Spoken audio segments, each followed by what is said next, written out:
Good morning, everybody, and welcome back to Money in the Law on MyFM 101.3 and the Holliston Hub. This is your show. This is your Saturday show. This is what you've been waiting for all week to get to listen or watch Money and the Law. Gather around, kids. Gather around. Gather around. Uncle Jay and here. Uncle John are on the air. Come Gather here, around. young grasshopper. Gather around.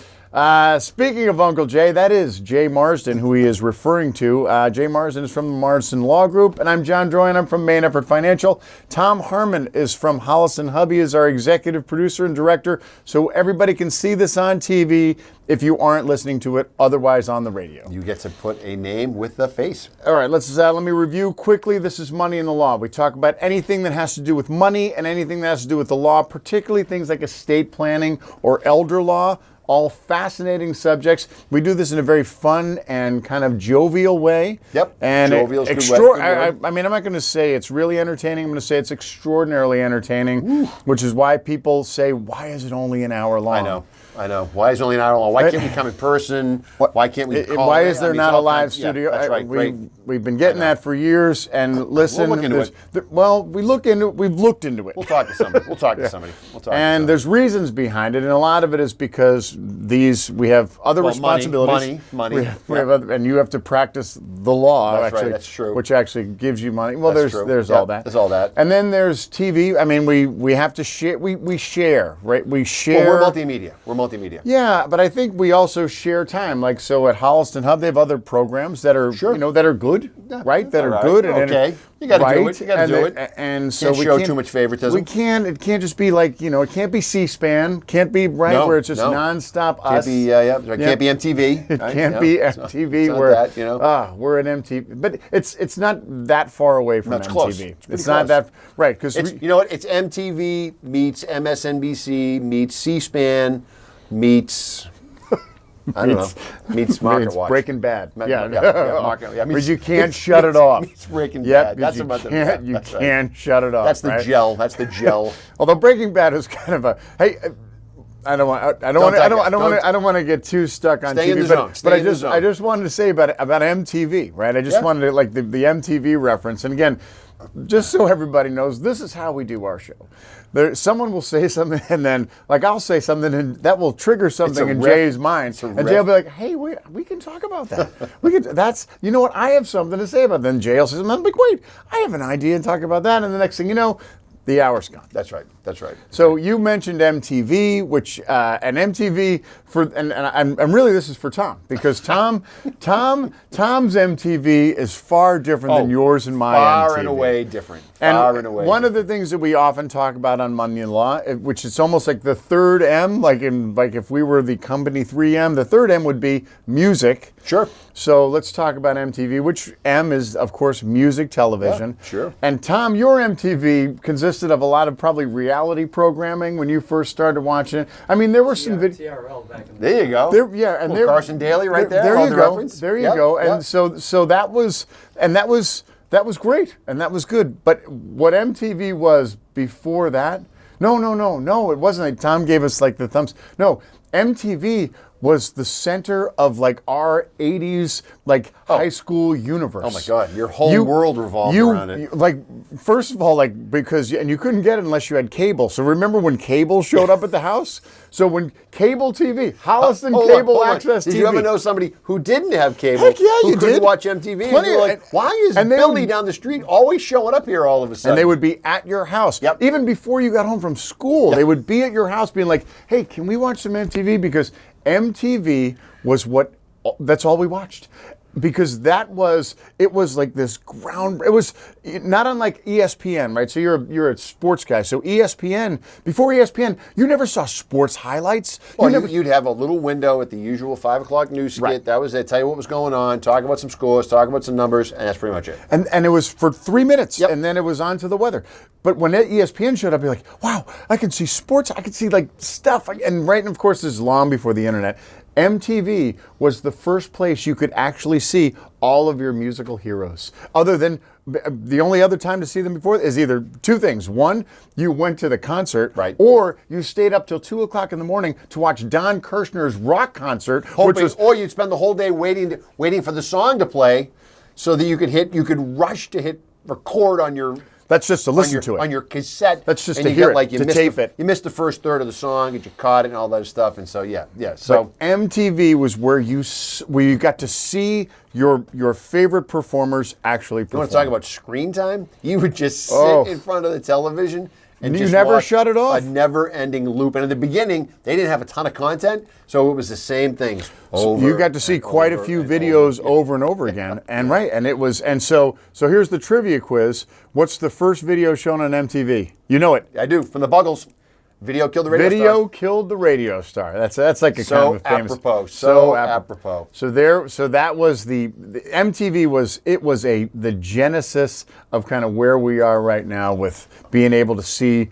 Being able to now it's YouTube and you can see anybody sing anything. Yeah. But MTV was the beginning of it, God. and it was awesome. Yeah, it was so big, and then the artist figured it out, right? The artist figured out that, wait, I'm just not going to play. I'm not just going to like watch me play a live song. Then it became the art form of making the music video. Yep. And that in itself became something that people did and spent a lot of time and a lot of money on to be able to produce these Well, crazy now videos. we're turning into, we need to release a single and we need to release a video. And the video is supposed to match up with the single, not always, right? Whatever was going on.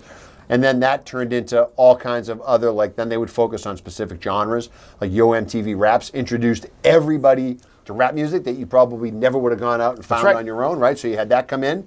And then they had all kinds of other stuff. And then they had a spin-off. They go to VH1, right? So VH1 comes out. That's a whole That was the different vibe, Burger King right? of MTV, right? Yep. It's like, hey, you know what? Watch this. Everybody's hungry enough where they can do both. Yep. You can watch. They'll flip back and forth because you know why? Because And so at the time, like, I don't think, today there would be a huge, like, public relations launch around all this stuff. And I'm 100 years old at this point. When dinosaurs walked the earth was when this happened. But I don't remember there ever being a big, like, you got to watch MTV. I think all of a sudden it was just on. Yeah. That's it. Like, all of a sudden you're going down the brown cable box, hitting all the buttons, right? Not tripping over the cord when you get up to go to the bathroom and That's get right. another Pepsi, right? That's and you're right. hitting buttons, and all of a sudden it's just there, and you're like, what like is that. this? And then you go to school the next day, like, did you guys see that channel with all the videos on it? That's Michael Jackson. Yeah. And we watched it and we listened. We could watch and listen to it, right? And then another one came on, and then another one came on, and then there another was, one came and there on. was 8 minutes of commercials, and I didn't care. Yeah. I watched those commercials because I didn't want to miss that next video. And right, and so when MTV, when they came out and they said, it was almost like when somebody, like in like the arcade, and like the magic arm, like the magic claw, right? Someone puts one of those things in and puts something really cool in the middle, like a $1 million lottery ticket, knowing that it's nailed to the, it'll never get pulled out. They put that in, and then they're like, my work here is done. This might print money. There is This might nothing. print money. There is nothing more for me to do. Yep, so great. I don't need to advertise this. Yep, Don't worry, it that's will right. take care of itself. Yep, That's what that's MTV right. did. So today our MTV special of Money in the Law. No, it's not MTV. But however, what you can see, if you want to see something right up there, which actually would have been on MTV, is the Money in the Law music special, which is now you can find on the House Is that where this is all going? Cable Access. That's a long trip around to No, get there. no. It just kind of dawned on me that we haven't really promoted that on the All right, show. well, now. Go watch that, kids. Consider it promoted. That is some real and we're due for another one coming up right, soon, yeah. which we could rehearse and tune guitars for. Why wreck it? Why? I don't know. Why ruin the formula? It's more native the other way. It's just more. Just have. Yep. It is. Yep. It is very. It's very native, almost like banging rocks together, Nice, kind of. nice. Yeah, like Cro-Magnon. All right. So, what do you got? What do you got? Anything you want to talk? Because I'm all over. This is all your show today. You were kind enough to give me the floor last week. We talked about a whole. We won't even get into it. So I'm going to turn the floor We're gonna back talk over about to it? you this Yeah. week. No, we're not going to talk about it. I'll turn the floor. I over got to you. something. Go ahead. I got something good. ahead. All right. So, and this kind of it's more of a concept, not necessarily applicable to just money or applicable to just law or legal stuff, but kind of a concept in just your approach to like a life approach of kind of wanting to be able to get things done. Okay. So here's my concept. All right. So do we need to go to a break and then come back, or you want to I'm going to tease tease it? And then it. we'll come I'm going back? to tease it. All So right. this and this idea came from my daughter, right? So Okay. my daughter, my oldest daughter, who's in school and is currently doing some, is kind of doing some internship, like working, Sure. right? So she kind of is she's the inspiration behind this of how working. The idea of working with people, Yep. and the idea of trying to bring the best out of people and coming in with the mindset of my job isn't to do as well as is to make myself look good, or my job isn't to make myself or is to stand out from everybody else. My number one job is to make everybody around me better. And if I come in with that attitude, what happens? How is that different than if I come in kind of thinking about myself? So Got it. Okay. that's the teaser. Don't go away. I know you're on the edge of your seat, Sure. edge of your What car could I seat, edge of possibly your be talking sofa. about? Right? It's Exactly. crazy. So don't go away. We'll be right back on Money in the Law. And we're back. My FM 101.3. Jay Marsden with the Marsden Law Group. John Drohan, Main Effort Financial. Tom is on the bag today, and we are talking about working with other folks. I think I'm hearing this kind of be the go-giver, in the words of a famous personal development individual. Is that what we're talking about here? Yeah. That's Yeah. exactly what we're talking Yeah. about. It's the idea of, and it almost it's counter, especially if you're in some sort of a competitive situation, Sure. right? Yeah. So it's easy to think like, hey, listen, we're competing. Let's say if we're, and you see it in sports all the time, like where if you have two like football players that are competing for the same position, yeah, you're competing for that. But the idea of, or if two people are competing for, not necessarily for the same job, but maybe to get a better review from somebody else, Sure. or to Yep. kind of to distinguish themselves because they're trying for some position that potentially is going to go to one of only one person is going to be able to get that. Got it. So Got it's like this idea of where you come in and you're, look, I need to do as well as I can. I need to stand out from everybody else. And don't get me wrong, I'm a big fan of people doing their best. I'm a big fan of people kind of, especially if you have a goal or something that something that you're doing. For instance, if you're doing your job, if Sure. you're, so if I'm a lawyer and I'm going to go, I'm preparing for a case and I need to go to court. It's important that the lawyer, me, if I'm the lawyer, I need to be prepared for that. I need to do my best. Yes, Right. I yes. need to bring it. Right. I need to bring my A game, and I need to do all of the things and all of the preparation that leads up to that.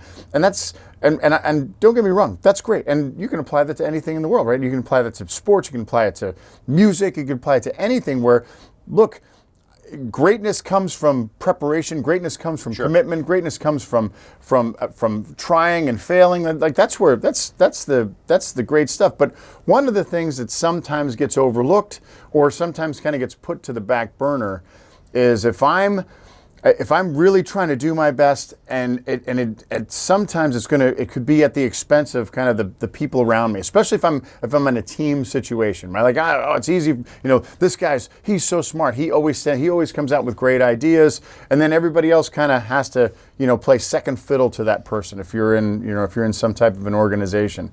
So my daughter was in a situation like that. She's in a situation where it's an internship. They're kind of competing potentially for a spot, but not necessarily. It could be a spot somewhere else. But they're in a situation where they're getting evaluated, and there's evaluation that happens across the board, and just by human nature, there's always going to be kind of like a rank ordering. It just happens, right? Yep. So in this situation, my daughter kind of recognized that one of the people that she was working with wasn't necessarily kind of as skilled as she was, right? Sure. Wasn't as, and she recognized that, and obviously the people that were evaluating and looking at them, it was easy to recognize. It was easy to see. And again, she came from like a different program, had a different kind of a different knowledge base, and not because she's smarter or better, but just she was coming in not as prepared as my daughter was, just because of kind of where they came from. So here they are. They're in this thing, and isn't it easy, especially if you're in that situation where you're self-conscious and you're like, when you identify, like you probably used to feel this way when we used to do the show, where you'd be like, look, John's not as funny as me. John's not as skilled as me. I need to step back a little bit, let him take the lead on some right, things. He doesn't. He's not as well spoken as I am. Yeah, so that happens you a know lot. what? And it probably happened in the beginning. Sure, definitely. And you felt okay. I'm obviously better. You probably got feedback, right? Most definitely. A lot of cards in the mail, letters. You probably got emails. Emails, right? And then just like from when Don Cronin and Sure. Ray Constantly pulling me aside. pull you Yep. aside and Yep. say, listen, just keep up, don't quit, right? Yep. Yeah, don't Yep. right. Yep. So, but then what happened? You were like, look, I can take this one of two ways. I can stand out. I can shine Sure. above my partner Easy to do. Yep. all the time, Yep. right? Not unlike a Daryl Hall and John Oates thing, Excellent. right? Excellent. Yeah. Yep.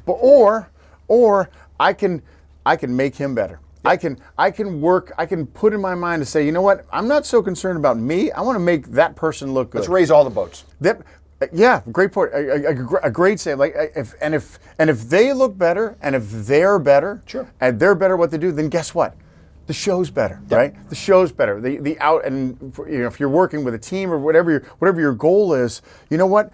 If everybody around you is better, right? Then guess what? Your product is going to be better. Sure it is. And that's going to be a direct result of what you did. It's going to be a direct result of you kind of taking that, positioning yourself to be able to say, hey, I'm not going to think so much about my own performance, but I'm going to focus on trying to make everybody better. And then then the magic happens. Well, you hear it all the time, right? The phrase that you hear a lot is, let's get the right people on the bus, and then let's get them in the right seats, right? And then that's where they can really focus on what they do best. Like, there may be some things, contrary to popular belief, that you don't do that well, right? So you need to find. I can't think of anything off the top. Off the top of your head. I struggle. Play the guitar. But every once in a while. But when you find that, you say to yourself, okay, I can either spend the time to try to figure that out, or get associated with a person who loves to do that, right? And that's their superpower. Everybody has their superpower, so you want to surround yourself with people who know their superpower, you know their superpower, and then you want to let them develop their superpower. Let them be in a position to be able to execute said superpower. Contribute to the team, and then to your point, everybody does better. Yep, I completely agree with you. So you get in these situations, and again, I come back to that human nature where, we've all been there. In the military, you're always competing, right? Everything you did, Competition, right? Everything was just like, and that's just kind of how human nature was, and in a lot of ways that brings out the best in people too. I mean, don't get me wrong, I'm all in on competition. Sure. I like the idea of being challenged. I like the idea of not, being complacent. Where, hey, listen, you know what? You're doing a pretty good job, but this guy over here is looks like he's doing a little bit better than you, and you know it and you recognize it. What's that going to do? It's going to you have two choices. You can either say, I'm going to just keep doing what I'm doing and play second fiddle, or I'm going to raise my game, right? And I imagine we alluded to the Hall & Oates option or the Hall & Oates example, and I imagine that when you think about Daryl Hall and you think about John Oates, they're two musicians, right? And I'm not saying that John Oates isn't a good musician, but he ain't Daryl Hall, right? No, he's not. But would Hall & Oates be Hall & Oates without Hall or Oates? No. Right? Would No. the Beatles be the Beatles without, this is the conversation that always goes on, right? Like when you find that synergy, when you find those people, then obviously, ideally, you can kind of work together to say, look, let's make this happen, right? Let's kind of work on those things. But it doesn't always work that way. Of course it doesn't, No, right? no. And so the idea of I'm kind of hypothesizing on Please. this, but the idea that at some point along the lines when Daryl Hall and John Oates first got together, they were young, they were kids, right? And they were probably just like starting off, but as they started to kind of grow musically, I imagine that at some point Daryl Hall was like, okay, look, I'm better than you. I'm different than you, right? John may disagree, but go ahead. Yeah, John may disagree, but whether he disagrees or not, Daryl Hall at some point there was a point where he was like, okay, I can go one of two ways. I can like say, hey, this guy is not as good as me, but when the collection of us together is going to be something that no one's going to have ever seen before. Yeah. Or I can be like, you know what, I'm better than you. I'm different. I'm just going to go out on my own and kind of do this myself because I know I can. Because I know. Well, I think it's for folks that choose that path, it's a different path, right? You're saying, Sure. look, together we create this, right?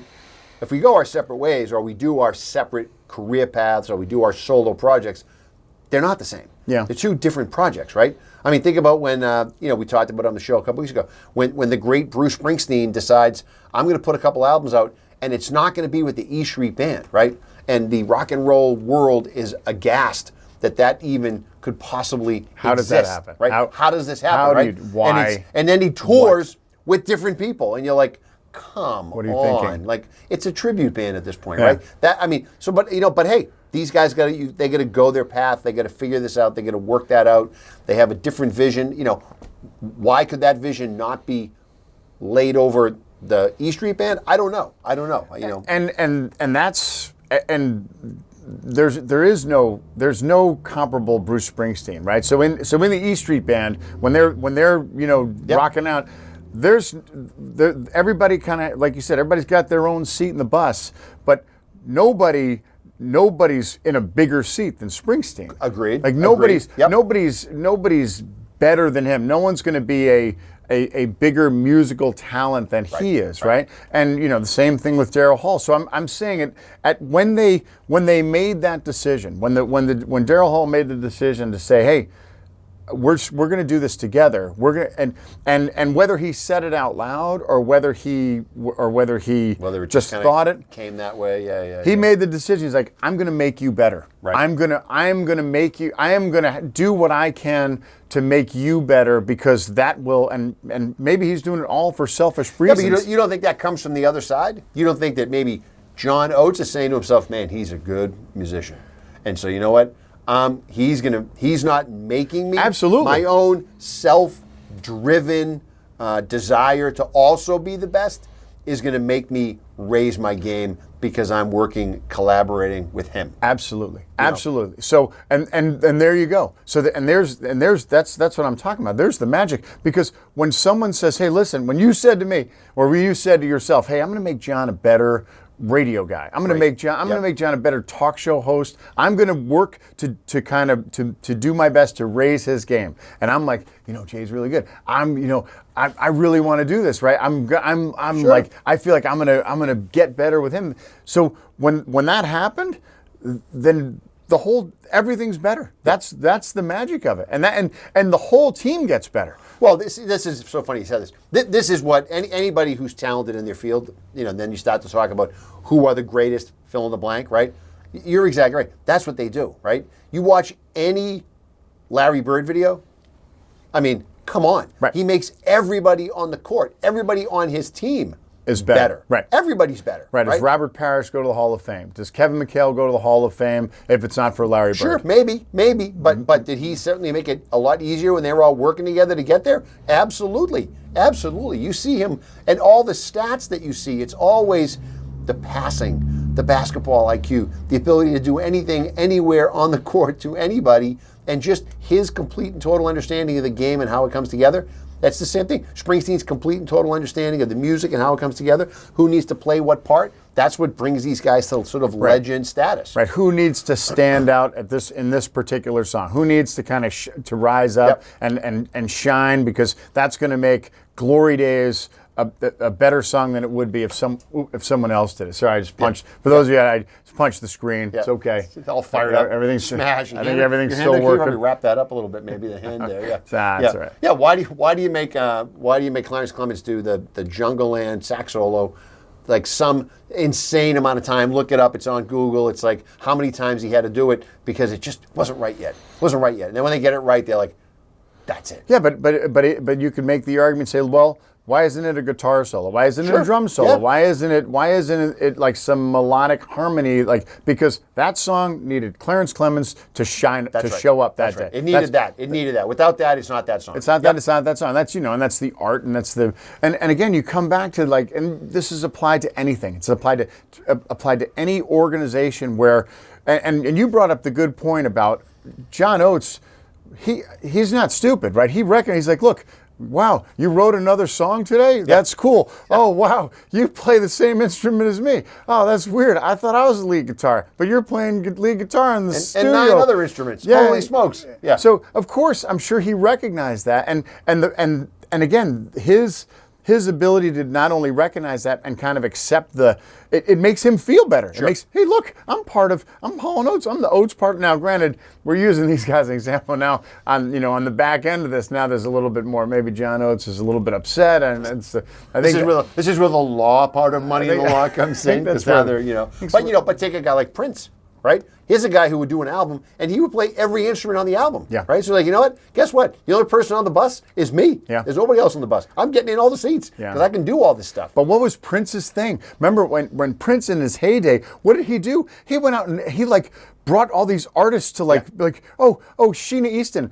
I got a song. But Sheena Easton, he did a Sheena Easton song as well. Maybe he did. But Sheila E. Right? Right. Yeah. Who I actually Morris Day in the Time. Morris E.J. Yes. Yeah. But all of those artists that were influenced by Prince, sure, because he was like, look, I recognize that you have talent. I could sing the song, right? Yep. I could play that song. I mean, that was the thing. Prince has had more music than anybody could imagine. How about songwriters who are in the songwriting business? Like, they're not the number one talent. Right. They're not the one on stage. I think they were just talking about, is Bret Michaels the guy from Poison? Yes, sure. Okay, there's a guy that was on stage the other day. We talked about Kenny Chesney before the show started, and there's a guy that's written, I think he's written 25 number one songs, right? And you know them. You know you've sang every one of them in the shower, but you don't know them from him. Yeah. You don't know them through him because he's a songwriter. That's what he does for a living. So he sits down, writes songs, and then he's like, this song would be really good if you sang it. Right? Do you want this? Do you want this? You want this? Do you want to sing this? And these guys tell the story about somebody brings them a song, and they're like, we just think, I wrote it with you in mind. Yeah. And then the guy who gets the song is like, oh my God, we're going to crush this. Yeah. Right? And you hear these things all the time from people. So it is about finding. I'm waiting for someone to give people. me the song. I wrote this song with you in mind. I'm like, really? Yeah. Do I actually have to play it? We don't have time for that conversation. All right, I think we're heading to a break. That's what the control room is telling us. It's time to go to a break. All right, let's take a quick break. We'll be right back. Don't go away on Money in the Law. And we're back. Money in the Law, My FM 101.3. Jay Marsden with the Marsden Law Group. John Drohan, Main F for Financial. Tom is handling the cart work today, driving us around in the cart. And we are here at My FM 101.3 in Cart work. Glorious downtown. It's a 4-man. It's a 3-man cart. It's a big one of special carts. And if the cart person could come by a second, get us a frosty beverage, that would be fantastic. That's what we're waiting on. Favorite part of golf? It actually isn't that bad, right? we actually, the last time I played golf, we found a new drink, and I won't mention it. It was a beverage. It was a beverage that beverage of adults. It was an adult beverage, and we found it. And it's funny because if you're thinking about like kind of rough and tough, big, kind of burly dudes, playing golf, what are they going to drink? You're going to drink a beer, right? I'm having a beer, or we're just going to do a shot of tequila. Throw whiskey. It's whiskey or beer. That's what we're doing. Yeah, what are we drinking, I keep right? this in my bag. I keep this bottle in my bag. So at this particular tournament I was at, it was in my old hometown, and so I'm bumping into people that I haven't seen in 30 years, right? So And when you haven't seen somebody in a while, especially if you went to high school, you kind of want to be like, there's a little bit of like, how you doing? I'm doing all right. You look how else could I be doing? You're in good awesome. shape. Yeah, you're still in good. Yeah, right. So there's that. There's this kind of like little machismo, right? Especially with the dudes, right? Some alpha going on. Yeah. So I'm at the turn. And we had found this new drink, and put it this way: this drink comes in like a smaller can, and it's a little shiny. It's got some flowers on it, and a little narrower. Yeah, and you look at it, and you're like, that's something that I think I've seen a couple of those girls drinking before. Right? See, a lot of those around the sorority house. Right. So, but it was one of those like, hey, do you want a beer? No, I want one of those cute little, right? Matches my outfit. Yeah, exactly. So I'm in this conversation with these two guys that I haven't seen. There's a lot of that, right? And then I turn around, I'm like, I'd like those iced tea. Four. Yeah, I'll take 4 of those. I'll take the cucumber, cucumber water. And you know what? Gin. And under any other circumstances, I would have been very self-conscious about it. But I was so psyched about these things. I'm like, because we're drinking them, like, these taste so good. Oh my God. And we're like, can we tell anybody? I'm like, I don't care. I'm telling you, right? I turn around and I'm Shout it out. Tell the world. Tell the world. So I turn around, right? And I'm coming out. I turn around and they're looking at me and I'm like, hey, you want one? they might have some more left.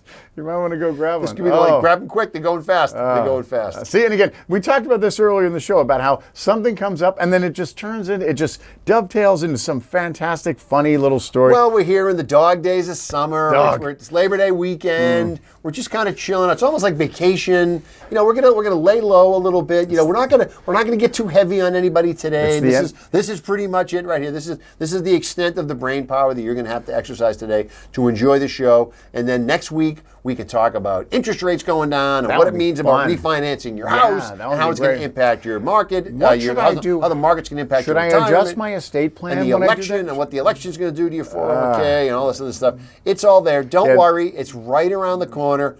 But today, you know, we're casual today. We're just relaxing. We got flip flops on, and we're just riffing. We're just riffing. Yeah, that's all it is. Yeah. That's all it is. And we were set your expectations for the second half of the show. No. Yep. Your expectations, keep them right where they are because this is it. This is this kind of talks. This is exactly what we're talking about today, and the topic of how you can.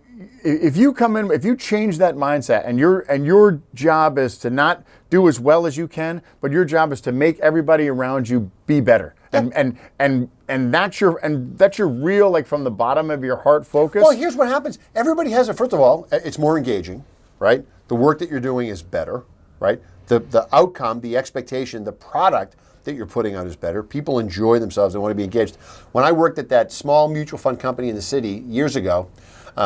They were famous for, they would stack rank everybody, right? So you'd start the year and you'd say, here's the goal. The goal is this. Your goal is to pick a number, right? You want to join the President's Club. There you go. You got to do $10 million. And so here's the goals. So you look at that and you'd say, great. Now I know what I'm working against, right? Mm-hmm. This is great. I need to do $20 million in life insurance and $10 million in managed money, whatever the goal was. You knew. And then all of a sudden you started to realize that, well, hold on, wait a minute.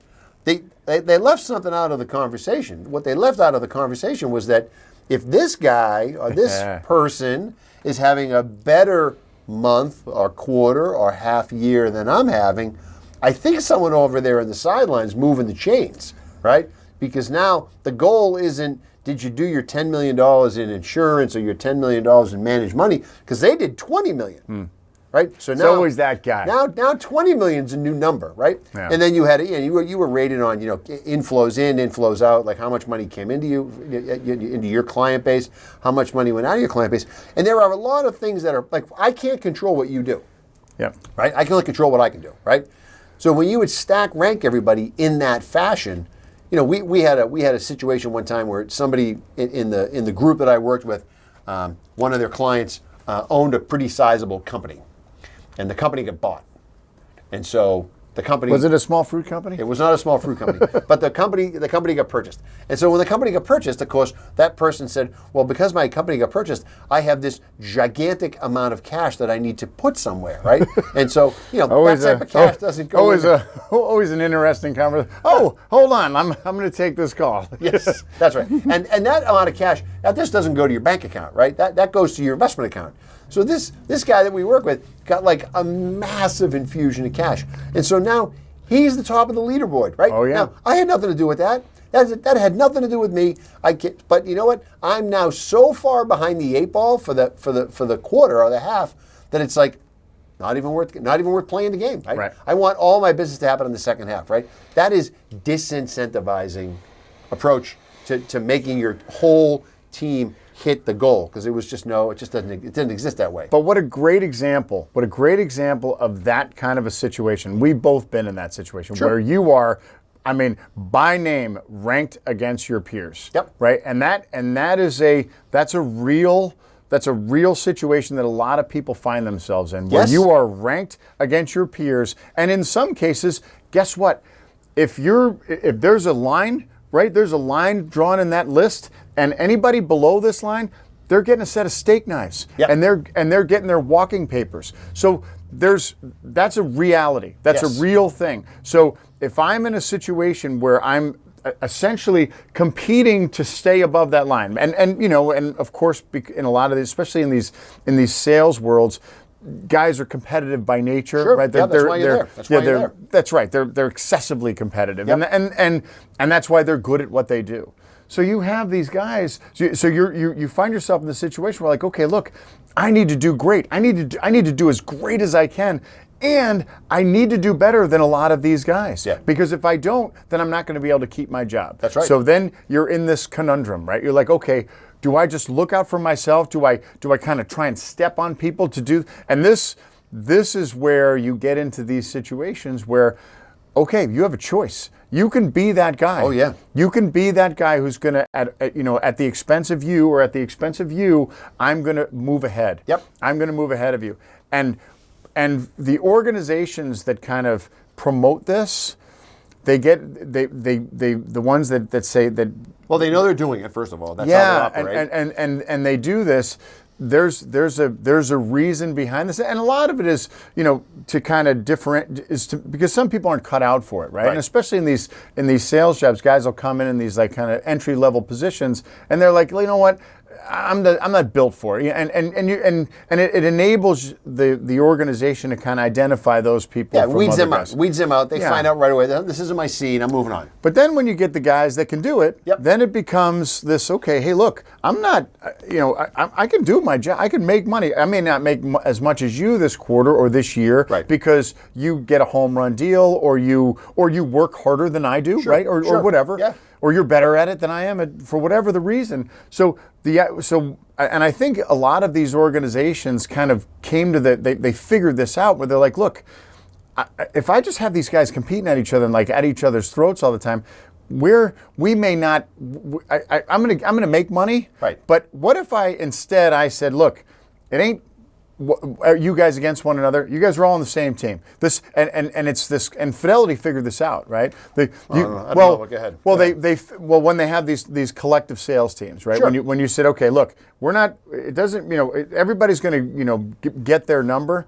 Well, you just kind of hit it right there. The idea is, what are we trying to do? Do we have 8 individual people pulling the rope in the only direction that they want to pull the rope in, with no kind of concrete team goal, right? Like I don't care what you do. I don't care what I do.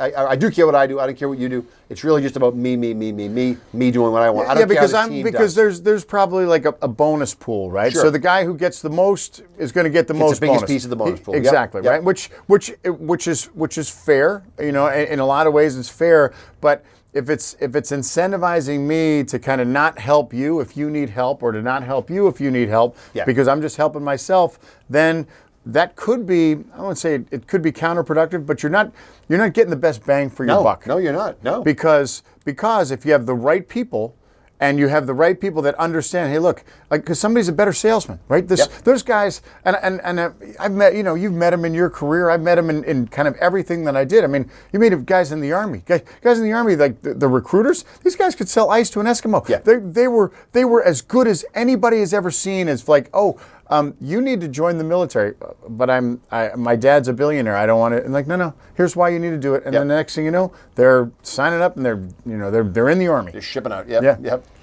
Yep. So you have this kind of situation where everybody is like in a position to either I can either work for myself, or I can make the other guys better. And there's this thing, and I don't know what it is. I don't know what the French call it, some French word for it that we don't know. Sure. But it's you get this, if I make you better and I work hard to really do that, even if we're in a competitive situation, something's going to come back around. Something's going to happen to me, and maybe it doesn't happen today, maybe it doesn't happen tomorrow, but I know that's how you kind of have practiced. That's how you've practiced. That's how you've dealt with your clients, right? Where you're like, look, I'm not going to try and get as much as I can. I'm not going to be self-serving with you, and I'm going to help you out. And you know what?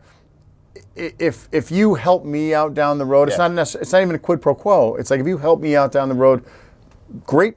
And if you don't, great, just as great, because it's something's going to come back my way. That's always. And I know you guys operate at the same wavelength, but that's always been my approach, right? You do enough good things for enough people, eventually it comes around, right? There's a whole karma thing to that, whether you believe in karma and all that stuff. But I've always felt like if putting two people together makes something really good happen for them, that's the right thing to do. You do it. You do it, and you say, look, I'm not looking for anything. I'm not looking to get anything back. This is not, we've worked with other attorneys where there's a, constant expectation of a quid pro. I give you a referral, you give me a referral. At the end of the day, that's not how we operate. If referring you to somebody else is the right thing to do for you as the client, that's what we're going to do. You know what? We've taken this as far as we can take it, and we see this a lot. We do a lot of probate work, but we don't do probate litigation. And we'll tell clients right up front, we can fight a little bit, right? We can make some noise. We can create some trouble for these other people on the other side, right? But at some point, our ability to effectively execute on the trouble we've created sort of melts away because we're just not litigators in that sense. We're not set up like that. And so that's not your strength. It's not what we do. It's not your means to an end, kind of, because again, your job is to make your clients happy. That's right. Yep. That's and to make everybody and make everybody as happy as they can in whatever the situation is. And when you're dealing with the law, oftentimes it's it may not be a comfortable situation. Well, and things can get off the rails. We were joking about it on the show, right? You talk about one thing, and then we're off in another direction. The same thing happens in the law with our clients. And so we'll start out on this path. We think it's pretty straightforward. We don't think there's a lot of moving parts to it. And then we end up on some crazy rabbit hole. We will pump the brakes and say to somebody, we're not the right people for this. Right. We would be doing you a disservice if we tried to kind of stay in this. Let's find you the right person that should be doing this for you because you'll have a better outcome. And if it means we walk away from a potential opportunity, that's fine. Because it's really what's in the best interest of the client. Yeah, and to take that one step further, think about it. If you're an attorney and you recognize your own skill set, you recognize how good you are at your job, right? Right. So how many times have you been in a situation where you're dealing with another attorney and you know what? This guy or this girl, not as good as you. Not as smart as you, Sure. Now granted you're working for the benefit of your client, right? Right. And that attorney is working for the benefit of their client, right? So there's you're like, look, I can run circles around you. I can easily do this. However, if I do this, right? And again, I'm kind of making Sure. this up, but if I do this, then this could turn into to drag this thing out because you'll be like, no, we can, whatever the situation is, it could get dragged out. It could end up costing the client more money. It could end up making a situation that would have been otherwise rectified or taken Sure. care of. Just because you want to prove to yourself that you want to make this other attorney look bad, right? Right. Yeah. And in some cases, that you have to do that. You're in a situation where that's in the best interest of your client. But think about it. In some cases, if you don't have to do it, right? Then and you say, look, I'm helping you out here. Like this, if we do this, because if we don't do this, we're going to go to court and you're going to lose, right? Like those kind of and you're going to spend a lot of money. And you're going to spend a lot of money, and this money might be better spent elsewhere, right? On the financial side, it's the same thing. Somebody comes into you and says, look, I'm looking for a hedge fund, right? I'm looking to pay 2 and 20, and this is how I want something set up. And if you're not a hedge fund, you're going to say to yourself, well, we're not a hedge fund. We have a completely different approach, right? But we know hedge funds. Yeah. We know people who run hedge funds. We understand what hedging is. We get it. We understand it. So you know what we're going to do? We're going to put you in that. We're going to make a phone call. We're going to connect you guys. We're going to get out of the way, and we're going to say, let's make the magic happen. You guys go make the magic happen. Speak well of us when we're not gone. When we're gone. So talking to my sister, who coaches a small little organization, softball organization in the Midwest. And I say that kind of tongue in cheek because she's kind of she's a big deal in the softball world. We get it. She's my kid's sister, so you know what I get right. You can't let it go. I'm living in her shadow. It's Anyway, she's right. Anyway, I can't talk about that. We get it. But talking to my sister about the same situation, and who has been for over 25 years has been a coach and dealing with like teams and organizations. She's like, yeah. She goes, you know what happens when you do that? You know what happens when you put yourself like kind of in the back seat and enable and try and make that other person better and genuinely do that? You know what that makes you? That makes you better. Yes, that makes of course you it does. not just the team. Yep. That makes you better at what you do. Yep. And she had a good line. She said, what happens, it kind of slows everything down. Yep. It slows down kind of where everybody is, because instead of thinking about how well I'm doing versus how well my peers are doing, or like who am I competing, and I'm not thinking about that anymore. Yep. Now I'm thinking about what I'm doing. Now I'm thinking about the situation, and now I'm thinking about, oh, my job is to learn about medicine, or my job is to play softball, or my job is to solve this estate situation, or to solve this legal situation. And I'm not thinking about how well I look versus somebody else. And now I'm going to do it better. If I refer somebody, if I say, look, I want to manage your $700 million. Now that $700 million isn't necessarily our ceiling. Somebody, if someone's I've just pulled that. Talk about that. I pulled that number out of the air, right? If I want to manage, it's not our minimum. It's not our minimum. It's not. It's definitely not our minimum. But if I want to manage your 700, for instance, like if somebody comes to me and says, "Listen, I want you to manage our 401k." Oh, okay. What company is that you're talking about? It's Pepsi Cola. I'd be like, wow, what an opportunity! That would be great. I would be the person that enrolls everybody in Pepsi Cola.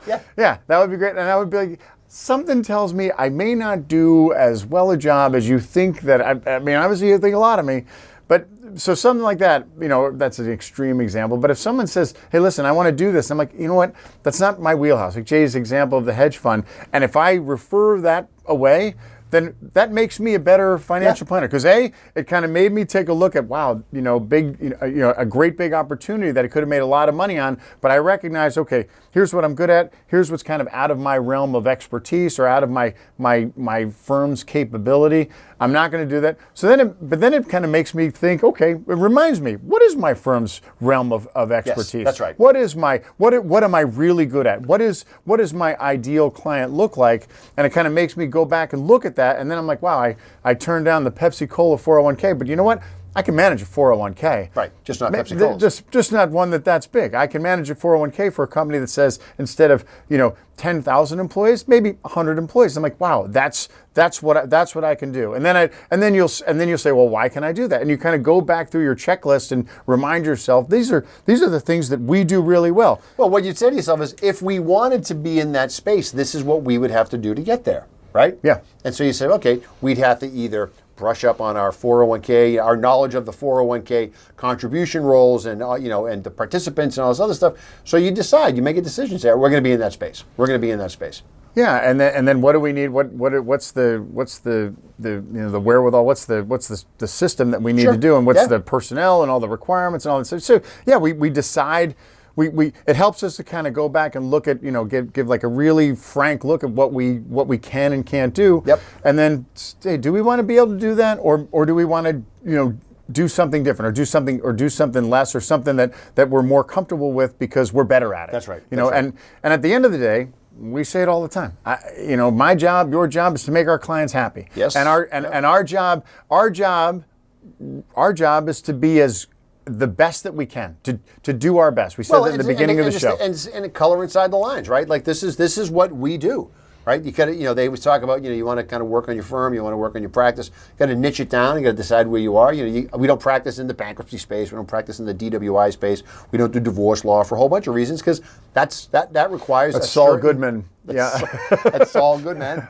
But that requires a certain level of capacity and capability that we don't choose to be in those areas. And down the road, would we? I don't know. Could we be in the probate litigation business? We could. We understand the concepts. We understand most of the things about money and probating and wills and all that stuff. Well, you learned a lot about money. We get all that listening to the show. But we would have to hire a litigator, hire somebody who loves to go to court, who wants to do all that stuff. So that's a whole different fundamental approach to your business. But I think you're right in the sense that when you let people be the best at what they can be, then the whole organization wins. and you win because you're the one moving the chess pieces around. Yeah, and my argument is that not only let them be the best that they can be, but actively help them to be better. Yes, absolutely. If I can actively help you to be, if we're in a law firm together and I can make you better, or if we're competing lawyers, even in the situation, and I can make you better. Sure. In a case where where the situation is going to come out better and people will spend less money and everybody will be happier, then you know what that does? And I'm telling you, this is, it sounds altruistic. It sounds like I'm doing this for, No, it's not. It's not. No, but in many ways, it's self-serving. It's going to make me better. That's it's going to make me better at what I do, and it's going to, and in turn, because I'm a service provider, it's going to make my service better to the people that are paying me to provide them service. Pay it forward, baby. Paying it forward. There you go. So that is the Labor Day lesson. Woo! The Labor Day lesson. While you're laboring this weekend, Yeah. keep that. Be nice to your friends. If one of your friends who happens to be a lawyer and was a one-time elected official, looks like he's ready for another cold beer, don't make him get out of a chair and get it. Do the selfish thing, the selfless thing. Get up. Even better. Even better. If that same lawyer who was formerly an elected official, who is also a current TV personality and a radio personality, let's say he needs another beverage, but there may be people that are going to give him a hard time about, and make him feel awkward about it. Come to his defense. Yeah. Come to his defense, Not like only- he would for you as an attorney. Yeah, not only come to his defense, or maybe help him out and just say, "Hey Jay, here, I found this. I think this is ginger ale in this red Solo cup. Nice. Here, why don't you wash down whatever you're eating with this, and then and there you go. Take it And from there. that's how you help. Be That's- kind to one another this weekend. that- Help that's- everybody out. That's how you help. As we roll into the fall post Labor Day, let's just Do it. let's hit the ground running. Do it, and if you again, I always talk about coaching. It's kind of like a form of make everybody better. That's right. Make people around you better. Actively try and do that. Make the team better. And everybody wins. Everybody's going to get better, and you yourself are going to get better at what you feel do. better. Yep, You'll feel I better. promise. I guarantee it. All right. I'm guaranteeing on the show. All right, you heard it. Guarantee right there. All right, we'll see everybody next time. Have a great holiday weekend. Have a great holiday weekend. It doesn't mean summer's over, No, right? it doesn't. No, it No, just it means doesn't. that the month's over. The month of August is over. It means it's going to be interrupted by some other stuff for a while. That's all right. It's all good. The busy time start. All right, everybody have a great weekend. Tommy, have a great weekend. We'll see everybody next time on Money in the Law. Got it.